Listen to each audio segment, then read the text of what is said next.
É dividir os com frio e sem frio? Eu acho que sim.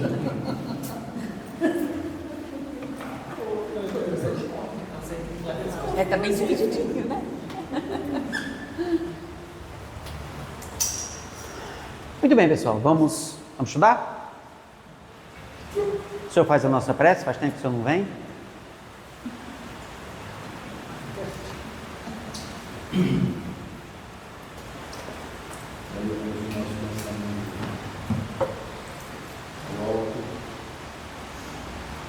Pensamos aos nossos leitores espirituais, aqueles que nos acompanham nos existentes lá fora, para que nesses momentos tudo possa fazer o grande sentido e avancemos devidamente a sua presença entre nós, e possamos construir melhores ferramentas para nós mesmos e para todos aqueles que nos servem.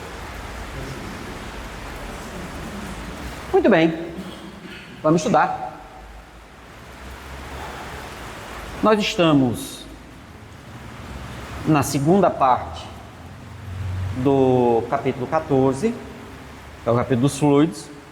Só para a gente lembrar por que a gente está estudando isso aqui, se o estudo é mediunidade, porque conforme vimos o ano passado, estudando o capítulo 1 da segunda parte do livro dos médiuns, Kardec diz para a gente entender fenômeno mediúnico, tem que entender o que é mediunidade.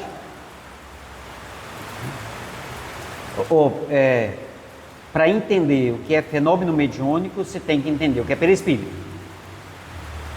Então não adianta, você quer entender mediunidade sem entender perispírito, você não vai entender fenômeno mediúnico. Você vai arrumar um monte de explicação, um monte de historinha, um monte de caso, mas você não consegue explicar o fenômeno. Tem que entender perispírito.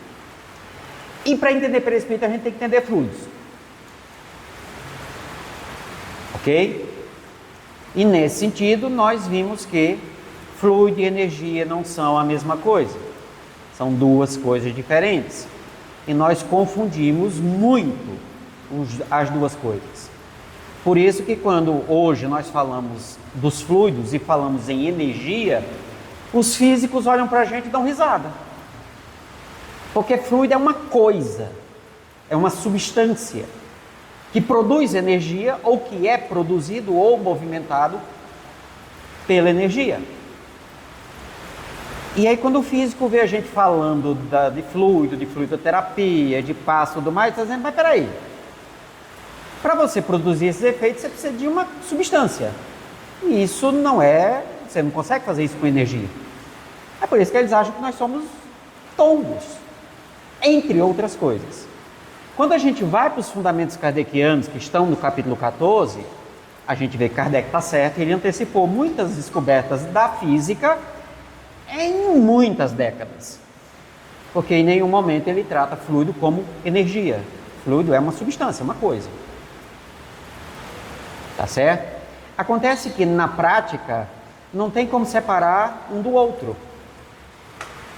Ok? Quando eu faço uma magnetização sobre qualquer pessoa, eu, né, no sentido geral aqui, qualquer um aqui, vai aplicar um passe e utiliza fluido magnético animalizado, ou fluido vital, ou fluido vitalizado, são coisas diferentes, e a pessoa, por exemplo, sente calor. Calor não é uma substância, calor é energia. Aí você acha que o fluido, que aquilo é fluido. Não, aquilo é calor. O que causou aquilo é que é o fluido.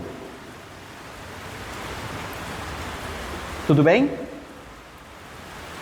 E qual a importância disso ficar muito claro? É que para a interação mediúnica, há necessidade da interação perispiritual, fluídica.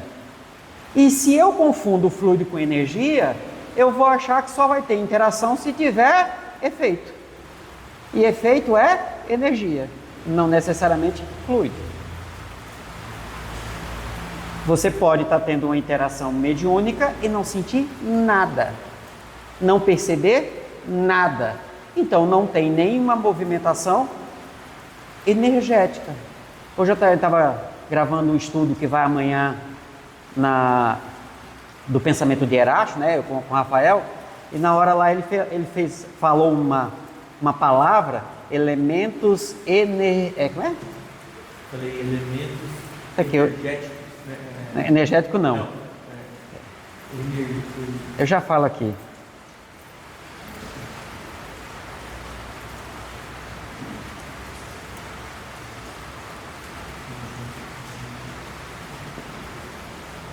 Resumo.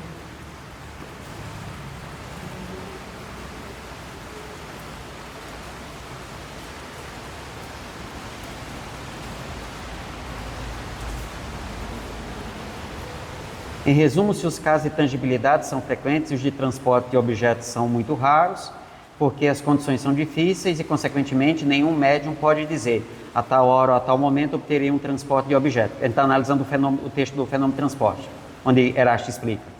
A tal hora, em tal momento, obterei um transporte de objetos, porque muitas vezes o próprio espírito é impedido no seu trabalho. Devo acrescentar que esses fenômenos são duplamente difíceis em público, porque se encontram quase sempre elementos energeticamente refratários. Aí ele, na hora que ele comentou, ele começou, não, porque os elementos energéticos são refratários. Elementos energéticos refratários. Aí eu ouvi e fiquei quieto, né? Aí quando terminou, ele fomos conversar. Eu disse, não é aquilo que você falou. Porque quando eu falo elementos energéticos refratários, eu dou ênfase no energético. Mas a frase fala, elementos energeticamente refratários. Por isso que o fenômeno não acontece. Não é o energeticamente, são os elementos. Muda o sentido. E aí quando a gente lida com fluidos, nós apegamos muito a essa ideia de energia.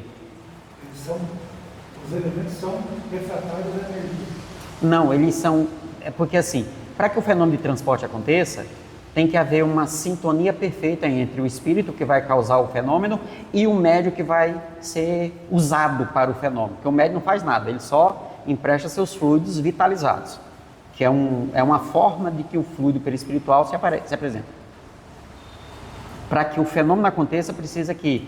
E aí, até ele fala assim, essa junção, não usa essa palavra, né, mas os fluidos eles precisam se unir de tal modo, aí ele vai usar uma definição da física, que a força resultante seja uma só. Então, se houver elementos energeticamente refratários, não fluidicamente refratários, então é a ideia de energia quanto efeito, e não quanto substância. Precisa, é perfeito. Né? E aí eu chamo muita atenção, desde o começo, desde o ano passado que a gente vem estudando, eu sempre chamo atenção para isso. Porque como isso está muito apegado na gente, na hora do dia a dia, até esse conceito virar a chave na cabeça da gente, e você saber que você está lidando com fluidos, e os fluidos causam energia, você deixa a energia de lado, deixa o efeito para lá e vai prestar atenção na substância. Por isso que, na concepção de Kardec, a gente não fala em boas energias.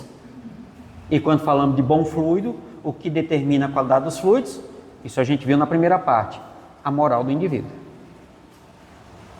Então, bom fluido, mau fluido, diz respeito ao fluido perispirítico do indivíduo, que seja bom ou mau.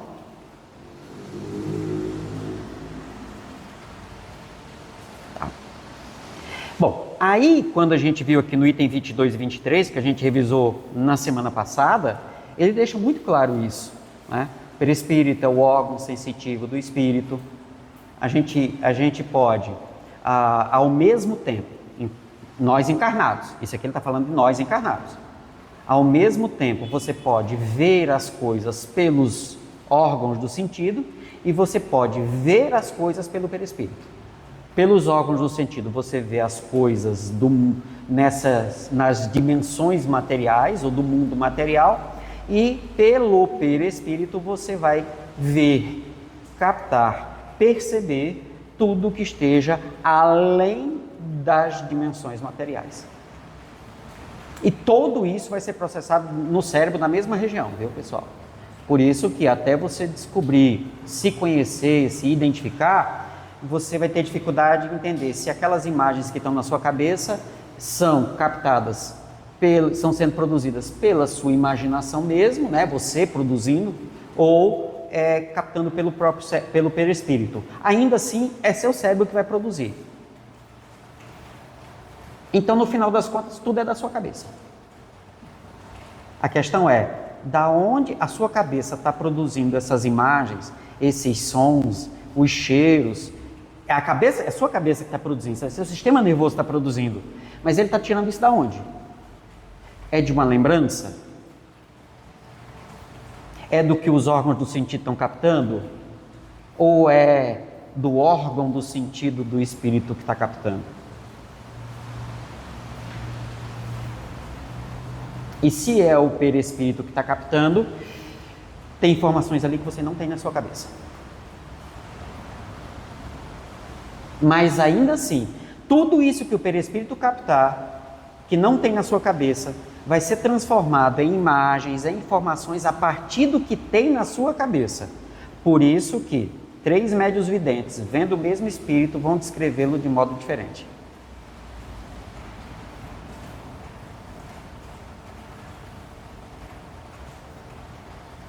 Tudo bem? Então, a gente viu o item 22, 23, vamos para o item 24.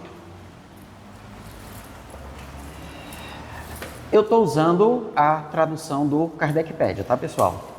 Então, vocês podem usar as outras traduções, que não tem problema, tá?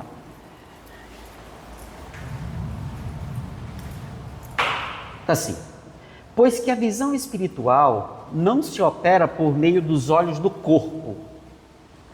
Pois que a visão espiritual não se opera por meio dos olhos do corpo.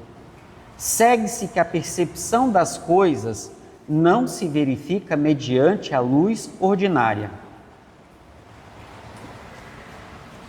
O que ele está chamando de luz ordinária?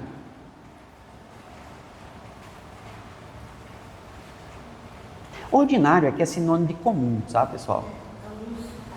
Então, por exemplo, qual é a luz ordinária nesse momento? A das lâmpadas. O sol, quer dizer, é a luz comum para aquele momento. Como é que a gente vê, pessoal? Como é que funciona? Todo mundo sabe? Processamento da reflexão. Reflexão é só uma parte do processo. Então, de um modo muito simples, muito geral, a luz bate nos objetos, certo? Ela bate e reflete. No corpo, os órgãos de percepção visual, né, de percepções visuais, são os olhos. Então ele tem todo um mecanismo para captar essas luzes, faz todo um processo de ir para cima, para baixo, para um lado e para outro, né? E aquilo joga essas informações via sistema nervoso lá para o fundo do cérebro, lá para o fundão, a turma do fundão. Por isso que a turma do fundão sempre vê melhor que todo mundo, né?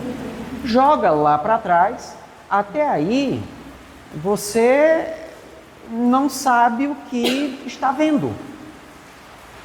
Isso que a gente, quando você diz assim, eu estou vendo, é o resultado de todo esse processo.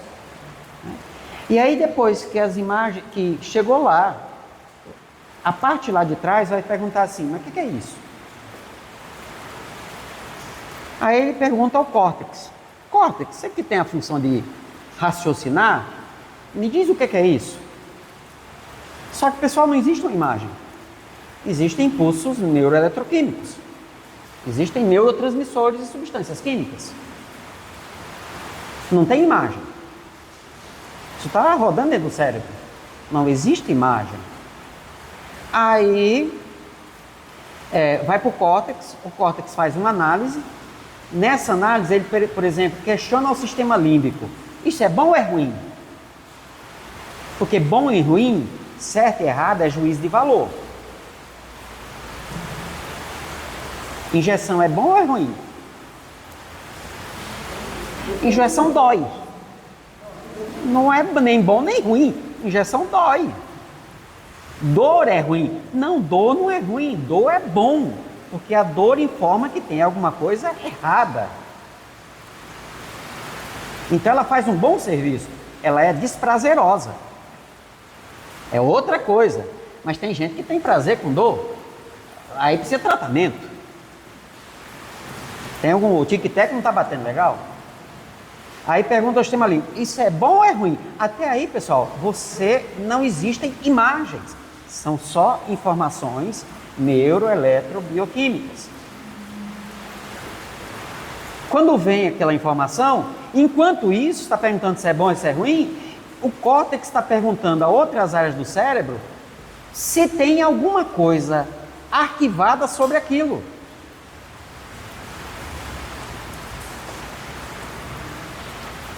Se aquilo é ruim, ele vai perguntar, mas por que é ruim? Porque foi traumático. Aí ele só dá uma resposta emocional. Você sente um aperto e nem sabe por quê, porque foi traumático. Mas ele não, até aí não tem imagem. E tudo isso está acontecendo. Se tudo funcionar bem, no final, nas áreas responsáveis pela imaginação, vai ser montado um cenário, aquilo é devolvido para o córtex occipital, parte lá no fundo, e aí sim é transformado em imagens tridimensionais. Junto com isso é construído um sentido de percepção, junto com as imagens. Aí você vai ter profundidade, isso tudo é construído aqui. Aí sim, você diz, eu estou vendo tal coisa. Quando você diz está vendo tal coisa, na verdade você está tomando consciência de um conjunto de informações que foi organizado e transformado em imagens, com profundidade, 3D e tudo mais, junto com o que os outros sentidos foram captando ali. Por isso que hoje, na filosofia, se pergunta, será que o que você está vendo é de fato o que está ali?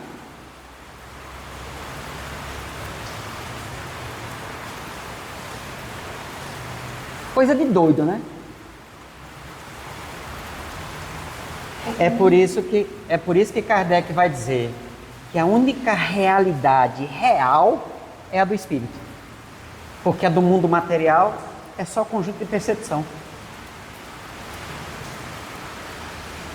E se diz assim, foi um sonho, mas a pessoa sentiu medo, ou se emocionou, chorou, ou se assustou, suou, acordou assim, daquele sonho, mas ela sentiu tudo aquilo. Porque é real ou não é real? depende da definição de real. Pois é, mas Porque aí eu estou confundindo realidade com materialidade.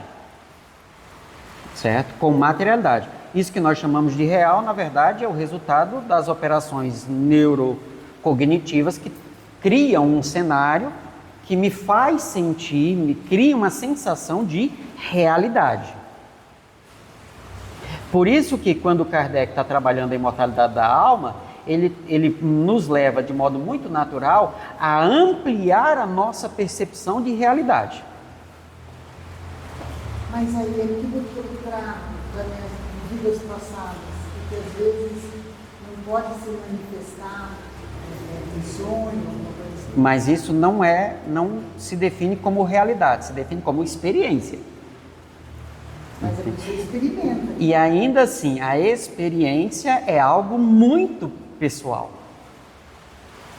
Muito pessoal. Não, sempre tem a ver com a gente. Sempre. Você acha que tem a ver com a gente? Não, é sempre com a gente. Né? Sempre com a gente. A coisa mais absurda do mundo é ter. Exatamente, né?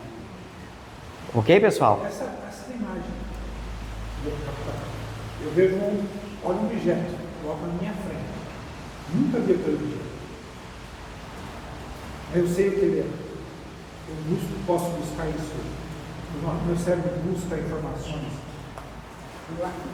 Bom, aí vamos para o que é regra e o que é exceção. Regra. Se você não teve acesso àquilo em nenhum momento até agora, você não vai lembrar. Essa é a regra. Nosso sistema nervoso, enquanto encarnado, ele é feito para funcionar assim. Ele começa com as experiências desta encarnação. Ponto. Acesso a memórias extracerebrais elas ocorrerão diante de certas circunstâncias. Não é a regra. Por isso que a regra é esquecimento do passado. Tá? Esquecimento do passado. Se eu nasci com as ferramentas para acessar essas lembranças, por exemplo, se eu nasci, eu acesso o passado. Se um espírito precisa me usar como médium e eu não tenho essa informação hoje, como memória de hoje, ele pode acessar as memórias extracerebrais, ele traz aquela informação para aqui. Mas se o espírito, quer dizer, a regra é não lembra. Se lembra, tem um se. E esse se vai ter uma motivação. Tá? Então, se você sempre você vai ter se, a regra é não lembra. Se lembra, é se tal coisa. No meu caso, eu lembro fácil do passado. Por quê? Por causa disso, disso e disso. Tem lá os motivos para isso acontecer. Então, quer dizer, eu quebro a regra. Que quero? Não. Preferia não, mas isso tem motivo para isso. Quer dizer, havendo tal necessidade, não é o acaso, tem uma necessidade, me deram as ferramentas para acessar memórias extracerebral, que estão fora da estrutura cerebral. Uma vez acessado, fica? Porque vira memória de agora. Porque passa a fazer memória de agora. Passa a fazer isso, passa a ser memória cerebral, né? Porque é como se eu parasse para viver a questão do sonho, que a gente vai ver um pouco mais à frente, sonho é o nome que se dá à lembrança do que acontece enquanto você está fora do corpo, num estado de sono. Tá certo? Num estado de sono. É o que nós chamamos de sonho. Aí vamos lá. Chamamos de sonho a lembrança que nós guardamos quando acordamos do que nós vivenciamos durante a emancipação da alma pelo sono. Isso é o que a gente chama de sonho. Tecnicamente, essa definição está correta? Não. Porque eu posso sonhar, o que Kardec fala? Se a doutrina falar alguma coisa e a ciência demonstrar diferença, o que ele está dizendo? Observamos sempre a definição da ciência. Acontece que a definição da ciência, até agora, não mudou um princípio fundamental da doutrina. Né? Mas o que ele está dizendo? Não é quando a opinião de alguém, não é o senso comum, é a da ciência. Tá? Então, o que é o sonho?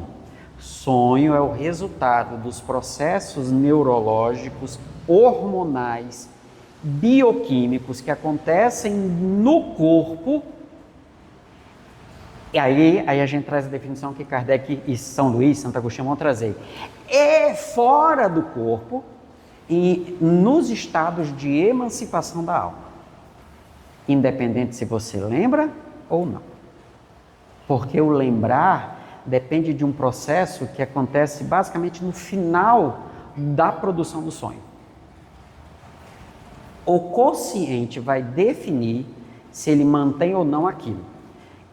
Eu, fora do corpo, posso determinar que o meu consciente faça isso.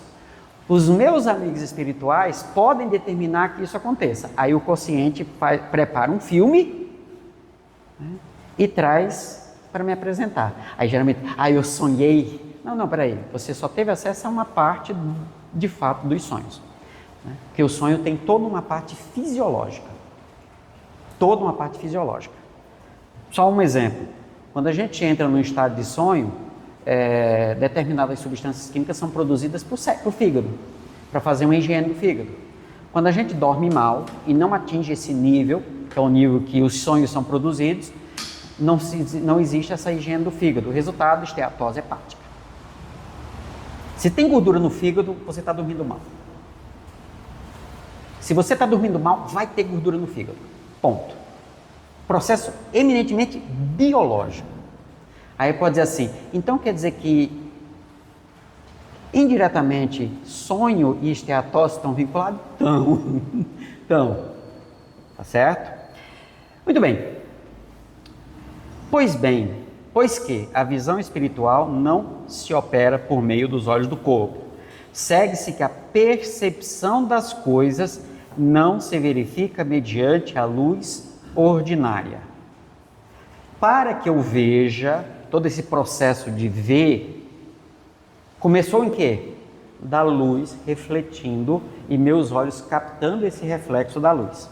Para que eu veja, eu preciso da luz ordinária. Porém, para que o perispírito capte as informações, não precisa da luz ordinária. Você está aí, independente se tem luz ou não tem. Então, meu perispírito pode interagir com você. E na hora que o meu perispírito interagir com o seu, essas informações que ele vai captar disso, ele joga lá dentro, segundo os espíritos, via glândula pineal, certo? Segundo os espíritos, via glândula pineal. A glândula pineal faz o que os olhos fazem. Ou, não, a glândula pineal faz o que o núcleo occipital faz. Ele pega essas informações e ele vai ver, é para transformar em imagem, em som, em cheiro, em quê? Se você é médium vidente ou é sensitivo, que vê sem necessidade do espírito agir, então você não é médium vidente, você é vidente. O seu cérebro vai fazer isso automaticamente, porque está construído de uma forma que nós não sabemos como é, mas na hipótese que Kardec traz e que Erasto traz, nós temos uma organização propícia para isso. Glândula pineal capta, joga lá para o centro occipital, o centro occipital faz todo o processo como se tivesse vindo pelos olhos. Porque os olhos não são órgão de captação, de percepção? O perispírito não é órgão de senso-percepção? O resto do processo é o mesmo. Vai para o córtex, córtex pergunta para o sistema límbico tal. Vamos imaginar, pegando o que você falou, que a Maldi saiu do corpo, dormindo, como um anjinho. Quando ela sai do corpo, que ela abre os olhos, não, que ela assume a sua percepção perispiritual, que ela olha, tá o Enzio. Oi, querida. Vem. É hora de você me pagar o que deve. Peraí. Qual é a primeira emoção que vem como sequência? São duas, ou vem uma ou vem outra. Quando a emoção culpa funciona. Na sequência, ou medo ou raiva. As duas emoções são quase irmãs gêmeas. Elas geram quase os mesmos efeitos, que são ou foge, ou paralisa, ou ataca. Se ela foge, ela acorda, medo, coração acelerado, suando, sonhou um dragão correndo atrás dela. Se ela tiver medo de barata, uma tiranossauro barata rex, né? Com as anteninhas balançando, aquelas asinhas assim, né? Aquelas perninhas tortas assim, aquela barata, né? Ela acorda, ai minha Nossa Senhora, a barata queria me pegar. Não, era o obsessor. Só que peraí, ela está fugindo do obsessor. O obsessor é da vida passada, não tem registro nenhum. Tudo bem? Então, como é que o cérebro vai traduzir isso? Ela tem medo de quê? Barata. Isso. Então é a mesma coisa que as pessoas falam, vou sonhar com cobra. Tipo isso? Vai sonhar com cobra e qual seria? Vai acontecer uma coisa ruim comigo. Ah não, isso aí é interpretação de sonho, doutrina espírita não olha para isso, né? Porque lá na Tailândia, sonhar com cobra deve ser a ideia assim, amanhã eu terei um almoço bom. Porque lá o povo come cobra. É como você sonhar comendo uma coxinha de frango frito, né? Um refrigerante gelado, né? Ou sonhar comendo aquela costela. Só que se você nasceu na Índia, é hindu, e você sonhou com a vaca assada, você vai dizer que teve um pesadelo. Entende aí, né? A questão de como o cérebro vai processar a informação?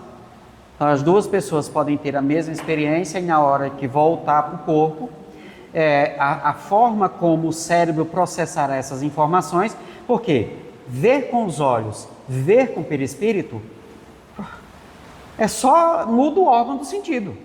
Quando chega essa informação, chega no cérebro, né, ela vai acabar indo lá para o centro occipital para ser processada e aquilo vai ser transformado em imagens, em sensações, emoções, percepções, tudo mais. De fato, a luz material é feita para o mundo material. Isso acaba sendo regra para tudo, viu, pessoal? A gente viu lá, André Luiz. Ele tomou água. Pessoal, aquilo é ilusão. Aquilo é que o espírito ele acabou de morrer, acabou de ser socorrido, está lá no hospitalzinho, certo? Você ainda não se libertou da condição de encarnado, ainda acha que está vivo. Então, você acha que está vivo? O que é que vai acontecer com o seu corpo? Você daqui a pouco vai ter necessidades. Isso tudo está acontecendo na sua cabeça. Kardec vai chamar de aparência da realidade. Então, tecnicamente, aquilo não existe. Mas para aquelas pessoas existe. E como as estruturas fluídicas, a nossa capacidade de pensamento, né, a nossa estrutura mental, como os psicólogos chamam, cria e sustenta aquilo enquanto você mantém o pensamento, o mundo espiritual está cheio de coisa que só tem. O mundo espiritual está cheio de coisa que é do mundo material.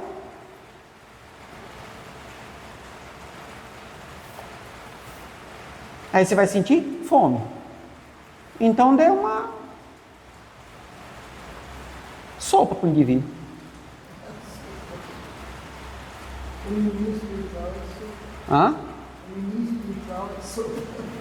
No hospital e nosso lar, tem lugar que tem outras coisas, ó, né? Tem lugar que tem outras coisas. Certo? Eu tento procurar me libertar um pouco de chocolate. Porque na hora que der vontade de comer o chocolate, eu vou fazer o quê? Eu sei que é ilusão, mas eu vou estar com vontade. Aí eu vou procurar o Paulo. Sediar o Paulo para ele perturbar a esposa dele para fazer o bolo. Não vou lá, te dá um chocolate. Certo? Por isso que precisa realmente de um tempo para você ir se libertando disso e tudo mais. Tá? De fato, a luz material é feita para o mundo material. Para o mundo espiritual, a luz especial, e lembre que a palavra especial, na grande maioria dos casos, é sinônimo de específico. Tá? Não é de importante, mas de específico. Né? Para o mundo espiritual, uma luz especial existe, cuja natureza desconhecemos, porém que é, sem dúvida, uma das propriedades do fluido etéreo, adequada às percepções visuais da alma. Como é que é isso? Não sabemos. Aí eu já vi alguns textos, inclusive textos mediúnicos, de alguns espíritos explicando. Aí você pega aquela explicação, aí vai no livro do seu filho lá do 9º ano, que é Química e Física, né? É basicamente a mesma explicação. Aí eu olho assim, oh meu Deus do céu, eu queria um que me desse uma ideia de como é que é lá. Como é daqui eu já sei. Né? Aí o cara, porque assim, não tem. Porque é do mundo da estrutura fluídica, a gente não conhece ainda o fluido. A gente já tem alguns fluidos que a gente já conhece, ciência já demonstrou e tudo mais, funcionamentos, mecanismos, ok. Mas ainda vai além disso. Então nós não sabemos, é melhor dizer eu não sei do que tentar ficar inventando. Faltam os termos, inclusive. Falta termos. Você consegue ter a compreensão dentro do nosso vocabulário. Eu ainda aplaudo os espíritos que conseguem fazer um paralelo bem legal. Bem legal. André Luiz foi assim, fantástico. Só que pega o mecanismo da mediunidade, é todo analogia. É todo feito em analogia.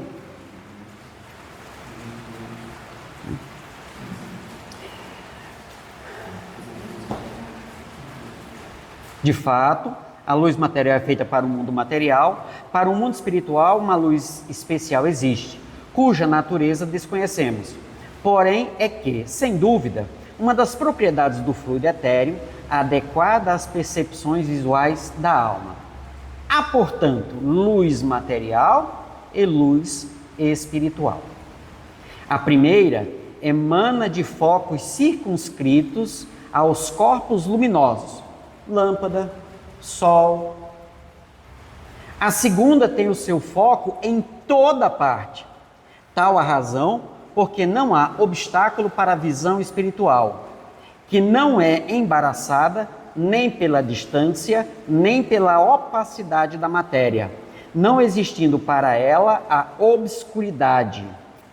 O mundo espiritual é, pois, iluminado pela luz espiritual, que tem seus efeitos próprios, como o mundo material é iluminado pela luz solar. Aí a gente pega os romances, né? Manuel Filomeno de Miranda, André Luiz, que eu considero assim obras muito boas assim nas análises que eles fazem, nas descrições que eles fazem. O grande problema é que a gente pensou não. Quem não tem essa análise aqui vai entender que o mundo espiritual é tudo aquilo. Não, aquilo é o pedaço onde as pessoas que morreram não tinham o menor conhecimento e reproduziram lá o que tem aqui. Aí está lá André Luiz, o Manuel Filomeno descrevendo, chegaram na casa iluminada por tochas. Aí eu olho assim e digo assim, essa lamparina é boa, né? Que qual é o querosene que bota naquele negócio? Tem uma cena do nosso lá que eu acho assim, espetacular, de tão fora da casinha. Né? Que é quando ele descreve que está andando de busão. Vocês sabem quando o livro foi psicografado? Final da década de 30. Certo? Então vamos voltar no tempo, nesses 90 anos. Tá? Vamos voltar 90 anos no tempo. Então você está encarnado em 1930. Tá certo? Qual é o carro que existia naquela época? Fordão, né? Tuf, tuf, tuf, tuf, né? Que arrancava metade do braço do indivíduo, mas você andava de carro. Né? Vocês sabem qual era a velocidade máxima dos carros mais potentes até a indústria alemã com o nazismo crescer? 17 a 24 quilômetros por hora. Aí a Alemanha lança um carro chamado Volkswagen, Fuscão, né? Fusquinha, que chegava aos incríveis 45 km por hora. Um pouco mais. Você tem ideia? Você pegar um carro que andava a 24, que era a Ferrari da época, e você tem um Fusca que anda a 45. Você já imaginou o que seria hipervelocidade? Aí André Luiz diz assim, pegou o busão, era hiperveloz, certo? Aí ele quando faz a hiperveloz, aí você imagina assim, bom, deve ser o Shinkansen lá do Japão, que é aquele trem, né, que anda flutuando assim, 300 km por hora, e tá vindo os mais potentes aí, tá? Você pensa naquele negócio, aí ele gastava, olha só, depois vocês confiram, né? Ele parava de tantos e tantos quilômetros e gastava alguns minutos para chegar naqueles quilômetros. Acho que era de 3 em 3 quilômetros de um ponto. E eu quando li aquele negócio, eu disse, mas que hipervelocidade? Então ele deve subir, né? Aí depois ele desce 3 quilômetros depois, só pode ser isso. Não, ele disse que sai flutuando. Aí eu parei e disse, tá vendo, olha aqui fora da casinha. Aí eu lembro que eu lendo, né, e perguntei para o amigo espiritual, esse negócio é assim mesmo? Ele disse, mas você só tem que lembrar de uma coisa. Você está lendo um livro de 1941 com olhar de 1990? 2000? Aí eu, é verdade, né?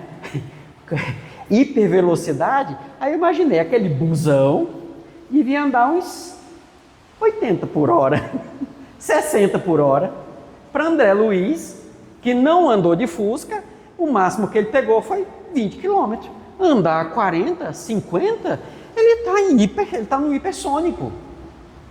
Aí eu entendi porque demorava acho que não lembro, depois vocês podem olhar lá, acho que é uns 10, 15 minutos para andar 3 quilômetros. E ele hiper veloz.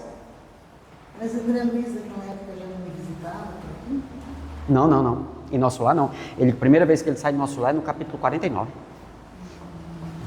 Mas ele chega aqui também logo 10 ou 12 anos depois.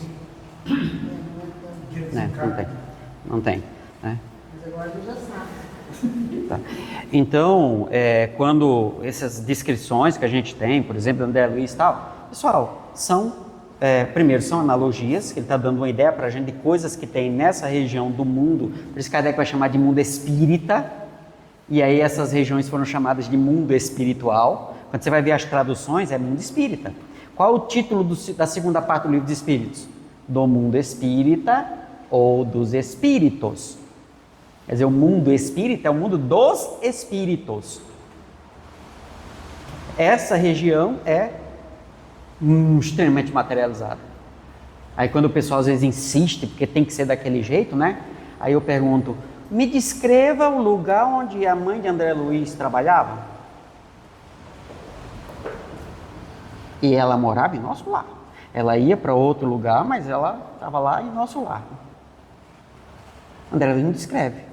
Me descreve os 3 ministérios acima da governadoria? Não tem descrição porque não tem nada material. Então não tem nem como fazer comparação, nem analogia. Agora as partes mais materializadas, o Ministério da Comunicação prepara os médiuns. Tudo ferrado. Até computador botaram no filme.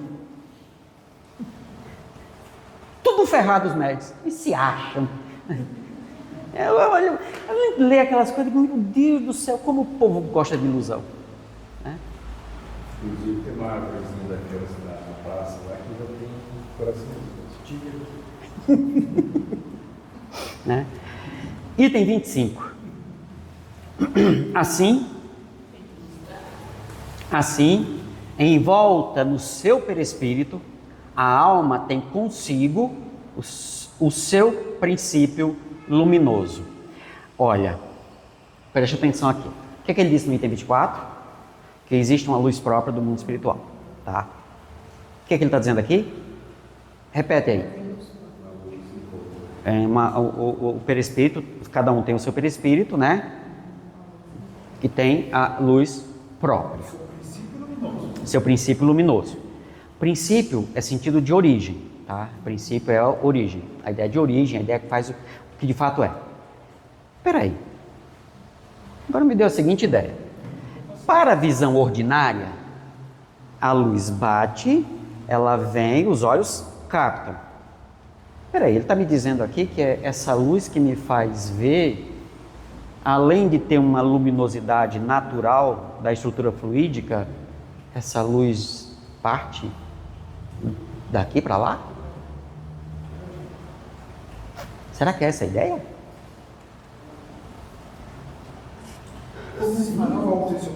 Assim, em volta no seu perispírito, a alma tem consigo o seu princípio luminoso, penetrando a matéria por virtude de sua essência etérea. Não há para sua visão corpos opacos. Por isso, aí a gente começa a entender. Quanto mais evoluído o espírito, mais capacidade de percepção ele tem. Quanto mais inferior, menos ele consegue perceber. E é capaz de dizer que está nas trevas.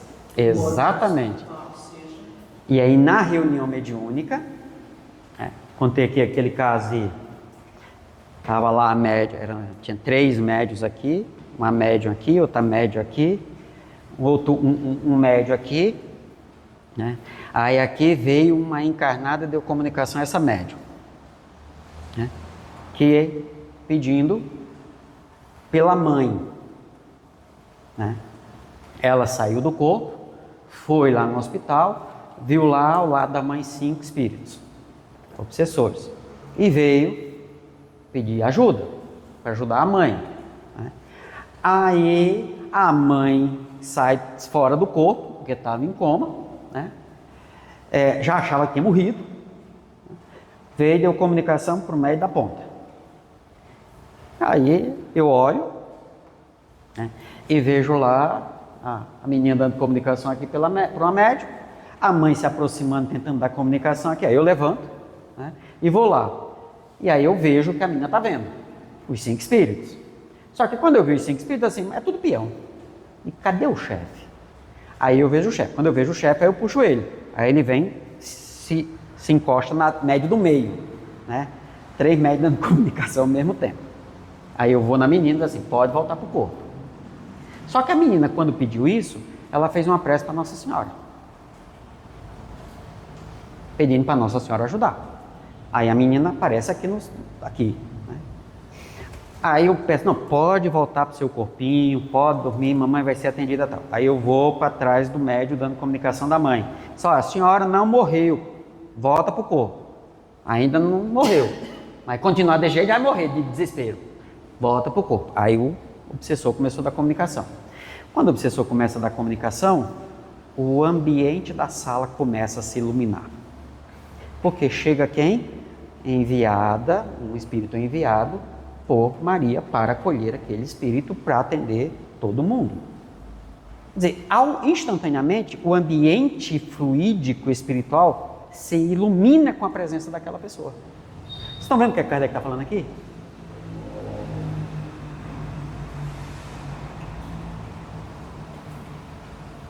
Vocês lembram, né?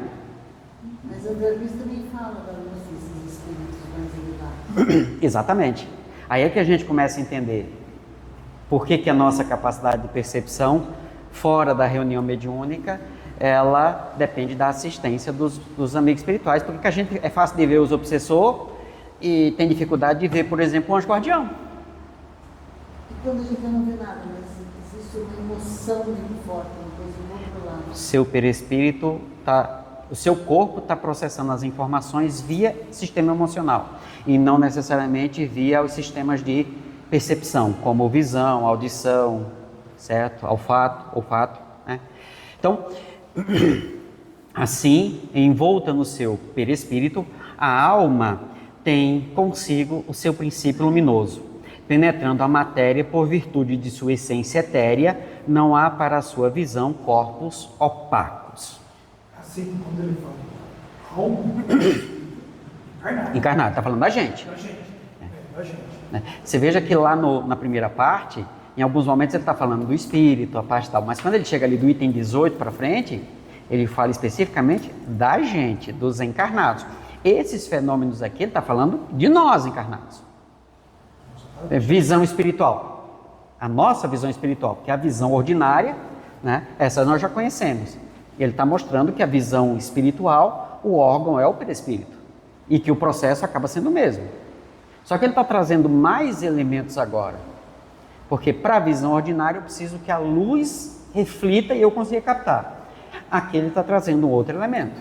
Que além de ter uma iluminação própria, que não sabemos como é, eu ainda sou um foco de iluminação.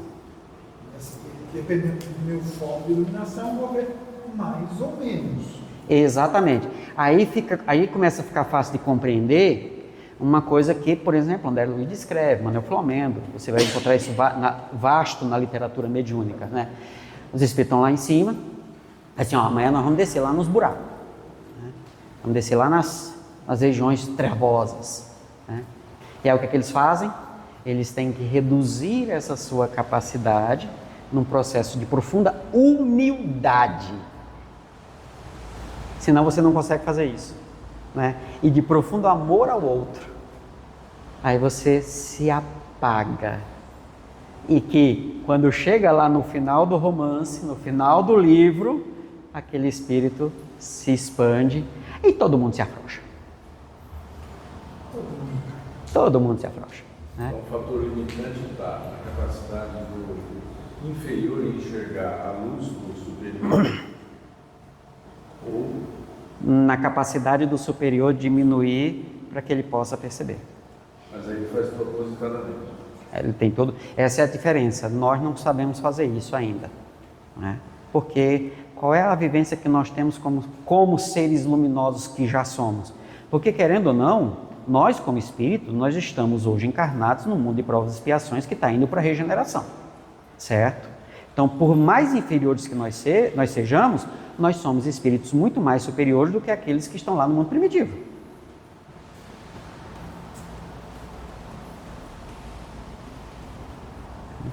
Tem um livro psicografado pelo Wagner Gomes da Paixão, chamado Em Novos Horizontes. Né? Ele conta a história de um ex-presidente da União Espírita Mineira, que é a Federação Espírita de Minas, né? União Espírita Mineira. E aí esse cara morreu, o cara trabalhador, assim, espírita, dedicado, sabe assim, o cara foi realmente aquele servidor do Evangelho, o cara escreveu o livro, o cara muito dedicado, né? E ele morre, é um livro muito parecido com o Voltei, né?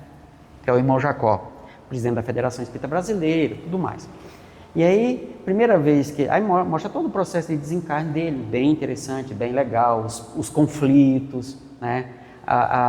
Aí você vê um espírita dedicado tal, mas o desconhecimento que a pessoa tinha sobre a realidade espiritual.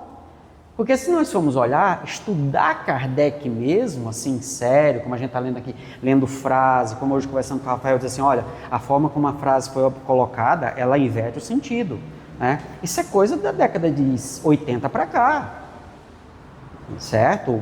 Antes era leitura e tudo mais, ótimo, manteve-se, agora a gente está avançando nisso, maravilha. E aí você vê o desconhecimento dessa turma, e trabalhadores muito dedicados. Aí, a primeira vez que ele vem, que ele volta à Terra, que levam ele na União Espírita Mineira, aí ele está com Emmanuel, né? Aí o Emmanuel diz assim, fulano, João Lúcio, pseudônimo, fica aqui, isso na calçada da União Espírita Mineira, que eu vou lá dentro, né? E já volto. Eu? Se o Afonso, se for por acaso o Afonso estiver perto de mim, então assim, fica, não senhor, sou louco não, né? Aí o bobo, o Tongo ficou, né? Quando o Tongo ficou, que Emmanuel saiu, aí eu vejo a cena, né, do livro. Emmanuel entrou e deve ter ficado olhando assim, vamos, olha aqui, olha a lição. Vocês estão lembrados quando vocês passaram? Olha lá, agora é ele, ó, né? Os obsessores da federação, estava tudo ali, né? E foram para cima dele e disseram, cadê a tua luz? E ele, eu não tenho luz. Isso no irmão Jacó tem, né? Lá no Jacó tem, né? Não tem luz, né? Não tem luz. E aí ele, nessa hora, a única coisa que ele fez ele fez uma prece, exatamente como está descrito que é uma prece na questão 660 do Livro dos Espíritos. Ele fez um estudo de si mesmo. Ele diz, eu não sou ninguém. E aí ele fecha os olhos, faz a prece, fazendo um estudo de si mesmo, e começa a chorar. Aí quando ele olha assim, ele sente uma batida, né? É Emmanuel, né? E os espíritos tinham tudo saído, porque ele começou a se iluminar. Aí os espíritos afugentaram os espíritos. Uma descrição muito interessante, que condiz com isso que Kardec está demonstrando aqui para a gente.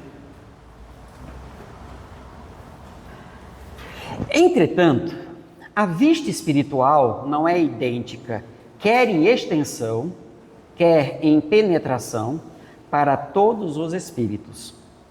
Somente os espíritos puros a possuem em todo o seu poder.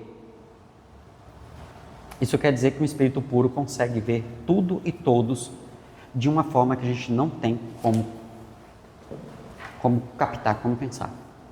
O nosso tic-tac não consegue processar o que é isso. Por isso que aonde 2 ou 3 estiverem reunidos em meu nome, eu estarei com eles, entre eles, no meio deles, né? Que depende de como é que cada um traduz.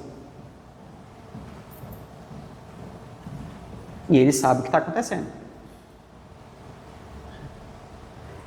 Entretanto, a vista espiritual não é idêntica, quer em extensão, quer em penetração, para todos os espíritos. Somente os espíritos puros a possuem todo o seu poder, Nos inferiores, tipo Moá, tipo Ai, Acho que nos inferiores aos puros. hã? Deixa nos inferiores aos puros. Aqui, né, aquela coisa, né? Nos inferiores, ela, essa vista espiritual, se acha enfraquecida pela relativa grosseria do perispírito, que se lhe interpõe qual nevoeiro. Então veja só, aí veja que a gente fez uma pergunta. Na visão ordinária, a luz bate, vem de fora e é captada. Nesse caso aqui, Kardec está nos deixando a ideia de que essa luz tem uma luz no mundo espiritual, mas que o que vai me verdadeiramente conseguir perceber, ver e transformar isso em informações é uma luz interna. Aí ele diz, nos inferiores, o perispírito, em função da sua grosseiria, é como se ele impedisse que isso... Ou Exatamente. tirar esse nevoeiro cabe ao inferior. Cabe ao inferior. Assim, no inferior é igual vidro prateado. No puro é vidro limpo. Vou começar comprando isso aqui. Né? Manifesta-se em diferentes graus nos espíritos encarnados, pelo fenômeno da segunda vista. E agora, eu já fiz essa pergunta muitas vezes em grupos e olha, o pessoal não consegue. O que é dupla vista? E ninguém consegue explicar. O que é dupla vista? É a capacidade de ver usando o perispírito como órgão do sentido. Também. Não, porque o perispírito é o órgão do sentido. Para o espírito. Sim, e para nós. Ele falando do espírito encarnado, né? Então a dupla vista é essa, porque eu estou vendo você, certo? E eu de repente vejo o espírito sentado do seu lado. Você eu estou captando por esse órgão de sentido, o espírito pelo perispírito. Então, dupla vista. A diferença é que, como as dimensões espirituais, as informações que elas passam não permitem que o meu cérebro processe essa informação como processa a captada por aqui. Agora, existem pessoas que vêm com um tic-teco próprio para pegar essa informação aqui e o cérebro processar igual à informação que é captada por aqui. Exemplo? De volta. Oi, pois não? Tá.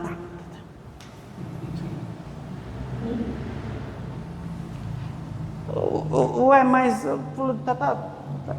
mas tá ali. Quer dizer, o perispírito do Divaldo estava captando aquela presença ali, certo?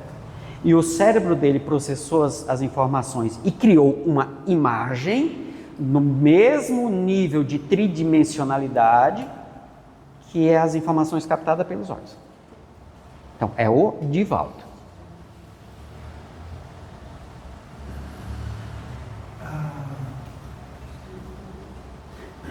Isso, então quer dizer que quando as pessoas verem, não vai ver com a nitidez que o Divaldo. O Divaldo vê, porque o Divaldo tem um cérebro que é apto a processar aquelas informações e gerar para ele um resultado exatamente igual ao que os olhos fazem.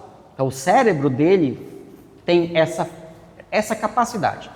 No caso, quando você sai na rua e vê, não era da mesma forma. Não, eu não. Em condições normais, não. Mas já teve ocasião, eu nunca esqueço. Eu dava aula num cursinho na cidade chamada Caicó.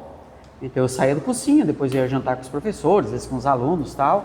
E por volta de meia-noite, eles me deixavam na rodoviária, né? Eu ia pegar um ônibus 1h30 da manhã, quando não atrasava. Porque eu ia para outra cidade para dar aula no outro dia, cedo lá na cidade. E eu chegava, ficava na rodoviária e tomava um café, e o pessoal já me conhecia. Eu era professor muito conhecido na cidade, era Enzio Doido. Isso fica... O porquê que era o doido aí... É. E aí, uma vez eu estava sentado, cheguei, né, pedi um café, sentei, tinha um senhorzinho sentado assim, aí eu sentei aqui, e haja conversar com o velhinho, né? E eu olhei pro rapaz que eu pegava o café, que era o quiosque o primeiro quiosque, ele olhando assim, né? Como era índio doido, né? Dizia assim, deve estar preparando aula, alguma coisa, né? E eu ali conversando com o velhinho e tal, falei, a pouco, o velhinho levantou e foi embora. Cara, pensa num papo bom, né? Aí eu fiquei ali, estava lendo, aí levantei, peguei um café e disse, quem é aquele velhinho? O velhinho estava conversando, ele disse, que velhinho? Aí eu disse, você não viu? Eu pensei que a minha imaginação estava produzindo coisa suficiente para os outros ver, né? Eu estava ali preparando minhas aulas, e eu, velho safado. Né? Você falou o quê? Eu brinquei com o cara, eu comecei a brincar, tal, porque como eu às vezes ensaiava as aulas, eles sabiam disso, né? Então, aí eu digo, velho safado.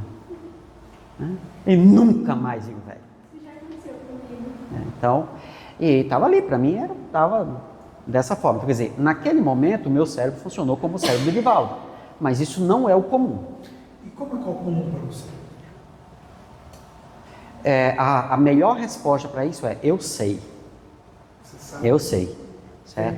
Porque eu abstraio essa forma material e presto atenção nas outras informações. Porque o Divaldo já chegou a falar que às vezes não se sentia bem em andar sozinho pelo meio andar assim. Porque no caso... Ele não é que ele não distingue isso, ele diz que é só olhar para baixo. Mas às vezes está completo. É tão nítido, tão assim... O velhinho tinha pé. O velhinho tinha pé. Porque se não tivesse pé, eu ia saber. Aí eu não ia falar, conversar que nem um maluco, né? Eu ia conversar mentalmente como que eu faço hoje. Ele fala isso, mas ao mesmo tempo ele diz que ele não gosta de sair sozinho e tal, porque às vezes ele fica se desviando e se quiser ver. Eu Muito... acho que isso deve ter sido mais no momento de aprendizagem. Isso. Né? Ele foi tendo uma aprendizagem e depois, com a maturidade, ele foi distinguindo melhor. Porque quando a gente lê aquele livro da Sueli, né, de estrelas, eu sempre esqueço. Semeador de estrelas. Tem várias descrições que são bem essa que o Enzo está falando. Dele falando, por exemplo, do palácio de cristal, aquele dia de chuva terrível e reuniu o povo. E ele vê claramente uma figura alada, com o corpo humano, parte do corpo humano, que era a figura mitológica ali daquelas pessoas, para ele referenciar que via ali. Ao mesmo tempo que ele estava falando com as pessoas. Então, assim, ele fazendo a exposição dele, a palestra, e processando isso daí, essa imagem. Né? Tem várias histórias, né? Sim. Então, excelentes. Né? Então, por exemplo, às vezes eu estou aqui falando com você, explicando aqui os negócios, aí chega um peão aqui e diz assim, a gente precisa que você vá lá em cima. Né? E aí eu continuo falando, tendo as percepções aqui, mas eu acompanho o que está acontecendo lá em cima. Aí a vantagem de ser hiperativo é essa. Sabe? Porque eu consigo acompanhar vários pensamentos e separá-los em cada ação diferente. Se eu não fosse hiperativo, provavelmente eu não conseguiria fazer isso. E é por isso que ele diz que fala dos hiperativos. Não, nem precisa continuar. Isso aí é fantasia. Com todo respeito. Né? Então, manifesta-se em diferentes graus nos espíritos encarnados, pelo fenômeno da segunda vista, tanto no sonambulismo natural ou magnético, quanto nos estados de vigília. Vamos lá. Estado de vigília. Todo mundo está aqui agora. Vocês estão acordados. Estado de vigília é estado de acordado. Então, todos aqui estão em estado de vigília. Estado sonambúlico é o que, mais ou menos, a psicologia vai chamar de estado alterado de consciência. Tá certo? No sonâmbulo. Não, nada a ver com aquele sonâmbulo. Aquilo é um estágio do sonambulismo. Né? O estágio mais profundo do sonambulismo é o estado de êxtase. E aí, na época de Kardec, a gente tem isso. Sonâmbulo. Você entra num estado chamado alterado de consciência. Pode chegar ao ponto de você perder a consciência. Tá certo? Sonambulismo natural. Isso acontece naturalmente. Sonambulismo magnético, eu imponho as mãos e via atuação magnética eu coloco você em estado sonambúlico.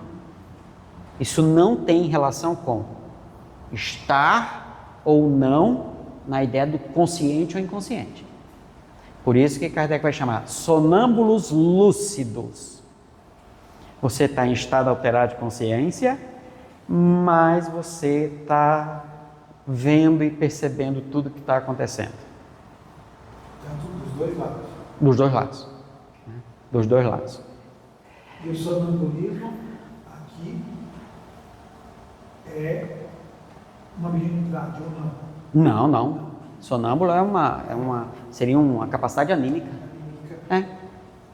Que é um estado de como você está em relação às percepções do corpo.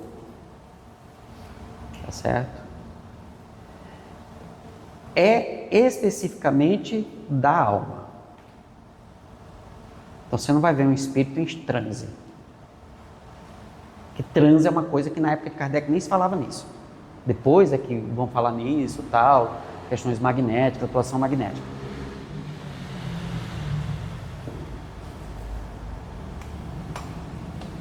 Espera aí, Enzo. Então, quando eu estou lá na reunião mediúnica, ou eu estou numa interação mediúnica com o espírito, e eu perco, por exemplo, a noção do tempo. Eu estou em estado sonambúlico? Sim. Mas eu sei o que está acontecendo. Sonâmbulo lúcido. Ah, eu não sei, eu apago. Sonâmbulo, sonâmbulo. É só sonâmbulo.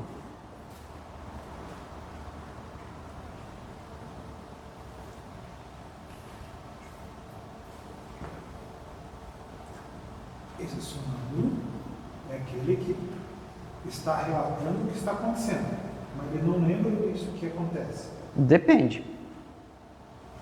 Ou ele vai... É que aí você está explicando o sonâmbulo pelo fenômeno. Certo? O sonâmbulo é um estado. O fenômeno vai depender do que ele vai fazer e das capacidades que ele tem enquanto sonâmbulo.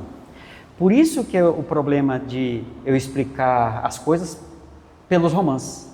Porque o romance é um caso. E eu quero explicar usando o caso. Não, o caso é caso. Não, entende? Não, eu falo assim, porque o sonâmbulo está aqui, estou lá, sonâmbulo, mas eu não vou lembrar o que está acontecendo. Eu fui, digamos assim, eu estou lá junto com os espíritos, mas não estou lembrando eu não vou lembrar o que está acontecendo. O sonâmbulo, sonâmbulo. O sonâmbulo não vai... Sonâmbulo, então, sonâmbulo. assim, Mas eu volto a dizer que a questão de lembrar é outra coisa. Tá? Outra coisa. Vou te dar um exemplo como lembrar não tem a ver com o estado sonambúlico, o estado de lucidez e tal. Assim, não, é por isso que eu pergunto. Eu aqui, digamos, apaguei, sou sonâmbulo, falei assim, eu posso lembrar, quando acordo eu lembro de tudo ou não lembro de nada. Isso é independente. Independente. Sonâmbulo é o estado em que você se encontra. E o sonâmbulo lúcido é aquele que vê o que está acontecendo aqui e está acontecendo lá. Ele está acontecendo aqui, está acontecendo lá. Você está num estado sonambúlico, num estado de sonambulismo, mas você está acordado. Você pode estar de olho aberto. Deixa eu dar só um exemplo. Médiuns ditos conscientes. Tá, hoje, da forma como é dito hoje. Médio consciente. Ok, tudo bem, médio consciente. Então, quer dizer, você tem consciência de tudo que está acontecendo. O espírito está falando, você tem consciência de tudo. Ok, faça o teste. Faça um teste, médios conscientes. Pessoal de casa, que depois vai assistir, que eu não estou transmitindo, estou só gravando. Próxima reunião mediúnica. Não, porque aí eu vou sugestionar. Vou fazer o seguinte, lembra a última reunião mediúnica que você participou? Consciente, ok? Você lembra de tudo que foi dito? Através de você? Tá, mas você está consciente. Eu lembro. E depois eu vou conversar e discutir sobre isso. Mas você fica prestando atenção? Não. O que é prestar atenção?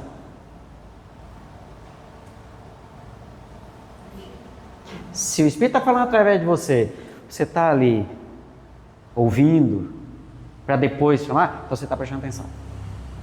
Aí é outra coisa. Mas se você deixa acontecer, você está consciente do que está acontecendo. Aí eu pergunto, você lembra depois? Porque não é seu.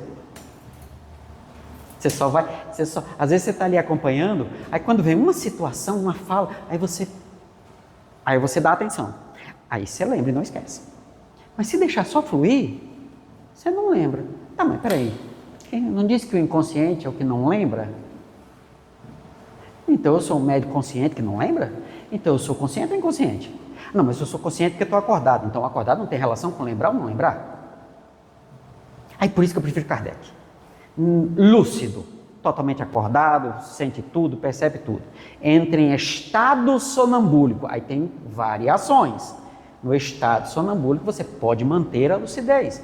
Você pode não manter a lucidez, mas acompanhar. Você pode não manter a lucidez e na volta não lembrar do que aconteceu. Aí é uma variação, mas você está em estado sonambúlico. Tão simples, né? Como é simples da forma que o Kardec trata? Lúcido e não lúcido. É sonâmbulo ou não sonâmbulo. Então, se você perde noção de tempo. Olha, eu participava de uma atividade mediúnica que eu consciente, certo? Eu ficava prestando atenção em tudo. Tá? Então, eu lembrava de quase tudo. Que começava às 7 horas da manhã, encerrava a primeira parte, meio-dia. Voltava às 2 horas, aí...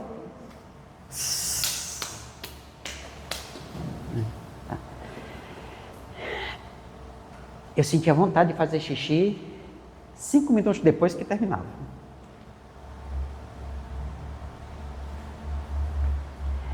Eu sentia dor nas pernas quando terminava, de tudo, né? Eu quase não almoçava, não tinha fome.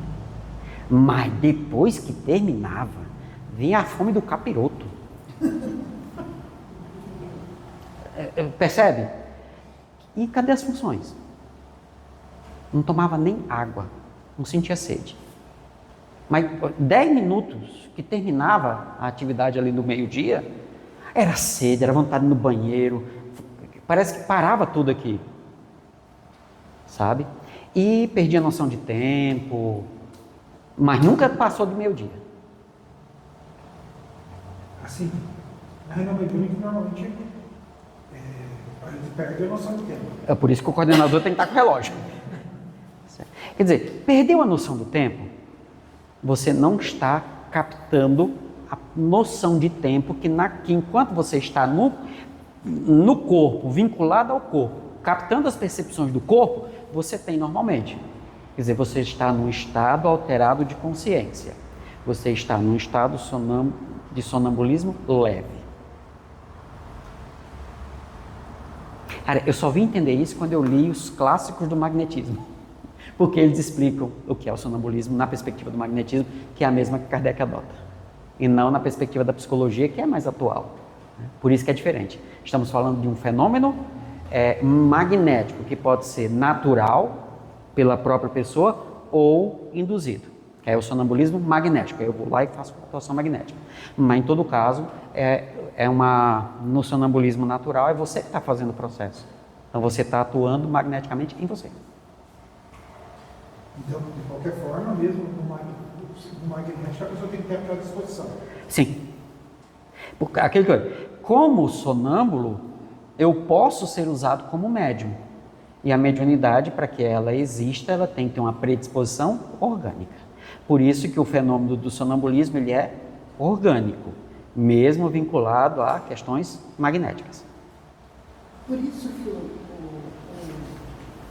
pai de santo, digamos, Umbanda, pode beber uma garrafa de cachaça, terminou o trabalho, não tem cheiro, não tem nada. Nada. Sai dali como quem acabou de sair de casa, não bebeu nada. Nada. E aí tem algumas coisas que ainda não se tem explicação. Porque a que os espíritos dão não é suficiente. Certo? Não é suficiente. Que aí diz assim, tá lá. E eu digo que já passei pela situação. Tá? O médium, né, pega uma garrafa de álcool, de cachaça, né, e ele bebe aquela pelo todo. Aí, por que não fica bêbado? Explicações que me deram. Eu olhei, ouvi e tal, mas não bate. Né? Não, porque o espírito absorveu os fluidos e ele fica bêbado. Peraí. Então quer dizer que toda vez que eu pego lá a minha tacinha de vinho, tomo assim 1, 2, 3, 4, né, várias, né? É só chamar um espírito para ficar do meu lado, eu não vou ficar embriagado? Eu já pensei nisso, mas você vê que começa a não bater a explicação, certo? Então essa não é a resposta. Isso não quer dizer que não exista, porque o espírito não está tomando o líquido, ele está absorvendo as emanações fluídicas. Tá. Vamos tentar raciocinar com o que a gente aprendeu até agora e pensar numa hipótese, tá? Mas Kardec tem a explicação. Tá? É tão básica que ele não precisou perder tempo com isso. Vamos lá. Lembra o cara que morre e chega lá tem fome? E ele toma sopinha e passa fome? Só que tudo isso não é aparência? Então ele toma... Sabe aquela faz de conta que... o professor, aquela brincadeira do professor e aluno, né? Eu faço de conta que ensino você, pelo amor de Deus, faz de conta que aprende. Tá certo? Então, aquilo é nada mais porque vai fazer sentido para ele, ele vai ingerir aquilo e ele vai entender que aquilo vai fazer passar a fome. Ok? O espírito se liga a mim, eu ingiro álcool. Eu ingiro álcool. E não fico bêbado. O espírito fica. Que eu já vi, o médico sair zerinho e o espírito sair cambaleando. Tá, mas espera aí, mas o fluido não tem álcool. Então nós estamos falando de uma autoindução hipnótica. Tá, e por que o encarnado não fica bêbado? Por que nas cirurgias mediúnicas com corte a pessoa não sente dor?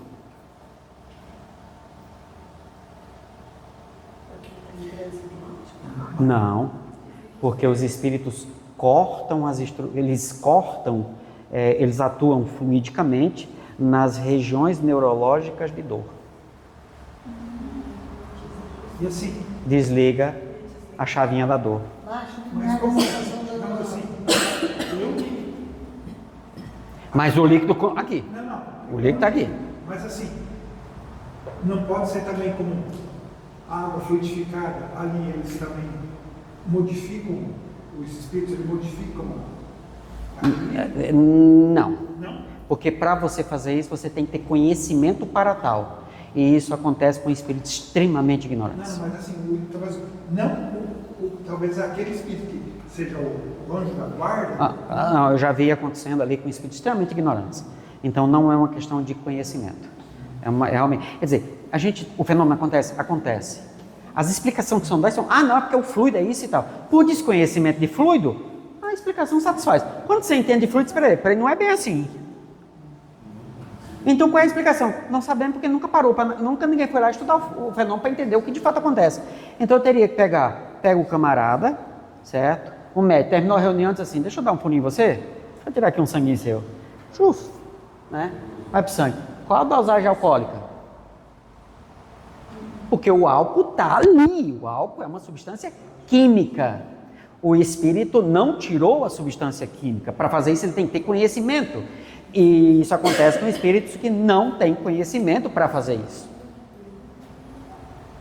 Então existem coisas aí que nós não sabemos como acontece. E acontece. Mas não é igual aquela coisa que o plasma também, o espírito ele tem conhecimento de fato.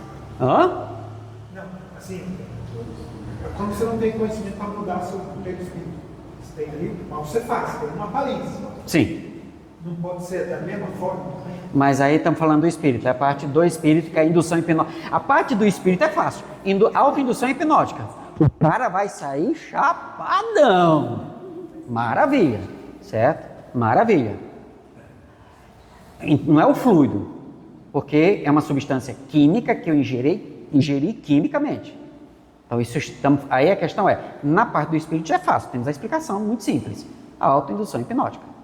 Bate com o que a gente está estudando aqui. Mas e o efeito no corpo? Então, uma hipótese é a mesma coisa que o médico faz, o médico espiritual faz, quando está atuando sobre ele. Corta o efeito neurológico que aconteceria a dor. Então, uma possibilidade é realmente atuar no corpo de modo a que o álcool não cause o efeito de entorpecimento. Aí a gente tem uma possibilidade. Mas talvez passar reto. Não. Mas ele tem que ser soltar no bafômetro vai dar aula. Olha, eu fiquei 2 anos estudando na Umbanda, certo? E como médium eu fui atuar. Os amigos espirituais disseram, você vai lá estudar para você aprender a ser humilde. Né? Aí fui lá, chegou o dia da experiência da cachaça. Nem bafo. Não tem nem bafo. Nem bafo. Pense num negócio bem feito.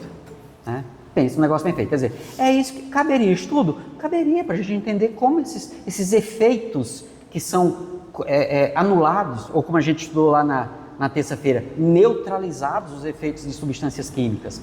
E o fenômeno acontece. É um fenômeno que acontece. Só que ele é um fenômeno eminentemente fisiológico. Eu não preciso de uma explicação fluídica e espiritual. Não tem bafo, não tem efeito de torpor. Você não fica enjoado. Aí teve um dia lá da sessão de preto velho. Por isso que eu nunca entendi isso, mas tá lá, certo? Não pode ser no cérebro. Não tem. Mas aí o hálito está no estômago. Entendeu? E no pulmão. No pulmão. Por isso que tem que passar. Entendeu? Quer dizer, são questões que tem que estudar para entender como isso funciona. André Luiz deixou algumas pistas. Você acha que eu vou dar tudo de graça? Eu prefiro dizer que não sei e deixar vocês curiosos. Mas a pinga é a mesma no Hã? mercado.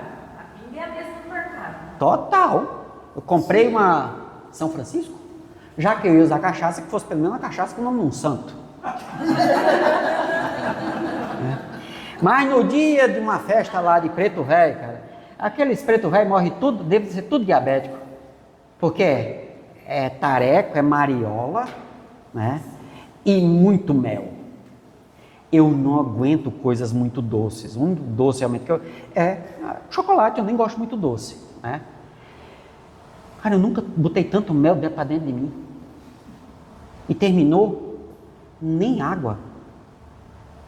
Quer dizer, o processo é o mesmo.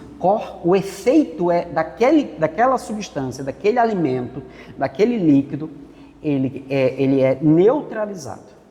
E isso é fisiologicamente. Então, o meu corpo vai produzir substâncias que vai neutralizar o efeito natural. Como isso é feito, não sei. E tem pistas, mas aí a gente deixa para frente, tá? Manifesta-se em diferentes graus nos espíritos encarnados pelo fenômeno da segunda vista, tanto no sonambulismo natural ou magnético, quanto no estado de vigília. Conforme o grau de poder da faculdade, o que é a faculdade? A capacidade. A capacidade. Né? Conforme o grau de poder da faculdade, diz-se que a lucidez é maior ou menor. Com auxílio desta faculdade, que é a dupla vista, vista psíquica, vista espiritual, com auxílio desta faculdade é que certas pessoas veem o interior do organismo humano e descrevem as causas das enfermidades.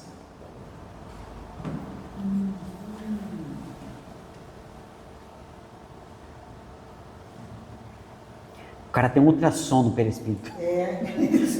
Tem uma ecografia, tem um tomógrafo. Não precisa ser mediúnico. E nada aqui é mediúnico, certo? Será mediúnico quando o espírito chega e usa você para tal. Então eu estou lá na reunião mediúnica, meu anjo guardião chega, liga os meus botõezinhos, né? E ele passa a me controlar para que eu perceba, ó, o espírito chegou, tem um espírito aí, ele está com o estômago arrebentado, é um suicida, é isso, é aquilo outro, certo? Não precisa do Dr. Fritz. Até porque o José Arigó, né, que é o Dr. Fritz original, é o do José Arigó. Os outros Dr. Fritz sabe, é como se fosse Dr. João. Quantos Dr. João tem no planeta? Esses dias eu assisti uma Arigó na casa e o espírito falou assim, e esses outros assim, não, Dr. Fritz era o do Arigó. É aquele lá. Tem outros Fritz? Tem, mas não é o mesmo indivíduo, não é o mesmo peão. Fritz na Alemanha ia ser muito comum. É como Jesus. Era um nome comum. Yeshua era um nome comum àquela época. A gente os venezuelanos que estão vindo estudar para cá, eles têm muito nome de Jesus. Nós tínhamos Jesus lá que era 20 vezes cada minuto, estava chamando Jesus. De tão ligeiro que ele era. Todo mundo teve agora uma dupla vista. O senhor ali de joelho, no milho. Os dois. É você que está mandando isso. Se eu pudesse, eu ia eliminar o efeito aqui. Certo? Ave Maria. 26. Não faz isso, eu estava concentrado aqui, né? Então vamos ver o item 26, aí a gente para, né? E na próxima a gente retoma daqui, tá? Do 26. A vista espiritual, portanto, faculta, quer dizer, permite, oferece, né? Permite, né? Faculta percepções específicas, específicas, que, não tendo por sede os órgãos materiais, se operam em condições muito diversas das que decorrem da vida corporal. Efetuando-se fora do organismo, ela tem uma mobilidade que derruba, né, todas as previsões. Indispensável se torna estudá-la em seus efeitos e em suas causas, e não assimilando-a à vista ordinária. O que ele está dizendo? De repente vem na sua cabeça que tem uma pessoa sentada ali.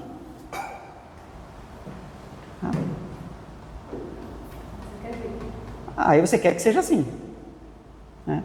Aí será que é da minha cabeça, da minha imaginação? Com certeza é na sua cabeça e é da sua imaginação. A pergunta é, será que meu perispírito está captando alguma coisa para a minha cabeça, para a minha imaginação está produzindo isso? Ou é só uma ilusão? É só uma ilusão, né?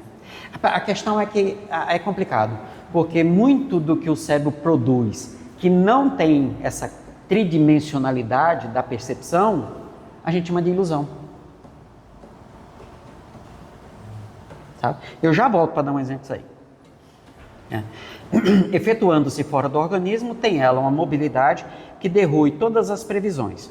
Indispensável se torna estudá-la aos seus efeitos e em suas causas, e não assimilando-a à vista ordinária, que ela não se destina a suprir, salvo casos excepcionais que se não poderiam tomar como regra. Que é o caso que eu usei aqui várias vezes, o exemplo do Divaldo, e o caso que eu fiquei lá conversando com o velhinho. Ele foi, no meu caso, uma exceção, né? Terça-feira, a gente tem um estudo na terça, né? O Rafael estava aqui, assistindo o Evangelho, e aí eu cheguei, geralmente eu chego 1 hora antes, e eu sentei lá no fundo. Eu sentei lá no fundo porque eu olhei bem na segunda cadeira ali, ali onde ele está, né? Na segunda cadeira. Aí estava um companheiro nosso que desencarnou faz pouco tempo, outra pessoa sentada naquela cadeira do lado, e mais dois de lado, uns atrás, né? E o pessoal fica mais ou menos espalhado. Aí eu olhei, né? Aí eu, perispírito, né? Disse, peão, já tá por aqui, hein? Né? Aí ele disse, eu gosto do evangelho, né? E realmente ele vinha no evangelho. Fazia pouco tempo que ele tinha feito o evangelho aqui. Né? Eu estou acostumado, eu já sei diferenciar. Né? Mas a companheira estava aqui fazendo evangelho, quando chegou no final, cara, que ele se emocionou também, né? E ele estava prestando atenção. Perispírito, a pessoa está aqui falando, ela está em expansão. A pessoa se emocionou. A coordenadora da atividade, emocionada. O pessoal, né, Rafa, emocionado. Tanto que quando terminou, ela desceu ali, só foi ali falar com ela, que ela estava bem embargada mesmo, né? Aí eu saí de lá, eu não presto mesmo, saí de lá e disse assim, vocês acham que ele não vinha pro evangelho toda a vida? Por isso vocês estão todos assim, ó. Né? E aí a turma entendeu, que eu disse, o fulano estava aqui, ó, ele estava sentadinho no canto dele ali. Né? Aí o pessoal entendeu por que eles estavam tão emocionados. O companheiro que vinha no evangelho, emocionado por ver o que é que acontece aqui no evangelho. Agora ele está vendo. Né? Agora ele está vendo a coisa. Isso que a gente está estudando, ele está vendo o que é real, o que Kardec explicou. Se emocionou. E todo mundo, já estão sentidos, né? Assim que o companheiro desencarnou faz pouco tempo, entraram numa comunhão de pensamento com o companheiro. E todo mundo se emocionou. Isso, a demonstração da imortalidade. Então, se eu fosse alguém que estivesse começando a entender, né? Aí ele, realmente. Então não é loucura da minha cabeça, não. Né? O peão estava ali mesmo. Né? E todo mundo se emocionou. Então, e aí, por isso que quando a gente tem essa clareza das informações, o efeito é a naturalidade. Por isso que eu sempre lembro, olha pessoal, fluido é fluido, energia é energia, vamos colocar cada um no seu lugar. E eu vou repetir isso muitas e muitas vezes até a chave virar na sua cabeça. E você vai ver que energia é o efeito, fluido é o agente, certo? Então você pode, usando energia, movimentar fluidos. E os fluidos vão gerar novas energias. E assim sucessivamente. Aí isso vira na cabeça de vocês, né? E aí vocês vão olhar para a naturalidade dos fenômenos. Não existe mágica, não é, sabe? É tudo muito natural. Tudo bem, pessoal? Quem gostaria de fazer a nossa prece de agradecimento? Senhora que veio. Vamos lá. Querido amigo Jesus, queridos amigos espirituais aqui presentes, nós agradecemos por mais essa oportunidade de aprendizado em nossas vidas. Pedimos-te, Senhor, que ajude-nos a humildar o nosso orgulho, a trabalhar o nosso coração no sentido da verdade e do amor, exarado em todos os conhecimentos que aqui viemos absorver. Propicia-nos, Senhor, lucidez, consciência em todos os momentos das nossas vidas. Abraça os nossos lares, os nossos irmãos que estão passando por dificuldades com as enchentes aqui no sul, todos os que sofrem neste planeta e em todos os outros, porque somos todos irmãos. Abençoa-nos, Senhor, e conduza-nos de volta aos nossos lares, envoltos na tua paz. Muito bem, pessoal de casa, um abração. Tchau, tchau.